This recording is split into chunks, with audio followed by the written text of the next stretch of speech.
నిన్న జరిగిన శాసనసభ వేదికగా కాంగ్రెస్ పార్టీ బీసీలను మరోసారి మోసం చేసిందన్నారు బీజేపీ ఎమ్మెల్యే పాయల్ శంకర్. ఇక కాంగ్రెస్ కుట్రలను బీసీలు అర్థం చేసుకోవాలన్నారు. కులగణన సర్వేలో ఎవరి లబ్ధి కోసం బీసీల సంఖ్యను తగ్గించి చూపించారని విమర్శించారు. ఇక సభలో అందరూ కలిసి ఒక బీసీ ఎమ్మెల్యే గొంతునొక్కే ప్రయత్నం చేశారని ఫైర్ అయ్యారు. బీసీల సమస్యలపై సభలో మాట్లాడేందుకు ఒక బీసీ ఎమ్మెల్యేకు అవకాశం ఇవ్వకుంటే ఎలా అని ప్రశ్నించారు. ఇక బీసీల చైతన్యంపై ఓటు అనే ఆయుధంతో అలాంటి పార్టీలకు బుద్ధి చెప్పాలన్నారు పాయల్ శంకర్.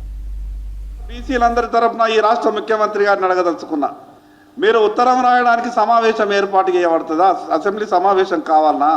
అంటే ఇచ్చిన మాటని నిలబెట్టుకోలేక బీసీలని మభ్యపెట్టే విధంగా నిన్న రాష్ట్ర శాసనసభలో కాంగ్రెస్ పార్టీ వ్యవహారం చేసింది.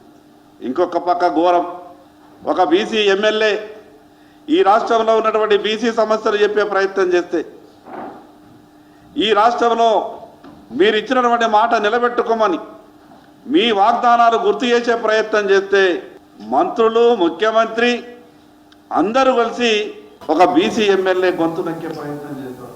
బీసీ సమస్యల మీద బీసీ ఎమ్మెల్యేకే మాట్లాడే అవకాశం ఇవ్వకపోతే మీరు బీసీలను ఏ రకంగా గౌరవిస్తారో ఈ రాష్ట్ర ముఖ్యమంత్రి గారు కాంగ్రెస్ పార్టీ సమాధానం చెప్పాలా.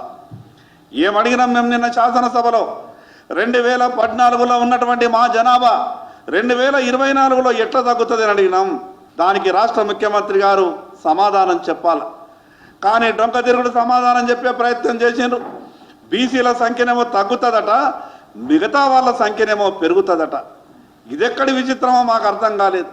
మేము అడిగినాం, ఏం చెప్పింది మీ డెడికేటెడ్ కమిషన్ మాకు రిపోర్ట్ కావాలనంటే ప్రభుత్వ ప్రకటన మాత్రమే ముఖ్యమంత్రి గారు చదివిండ్రు.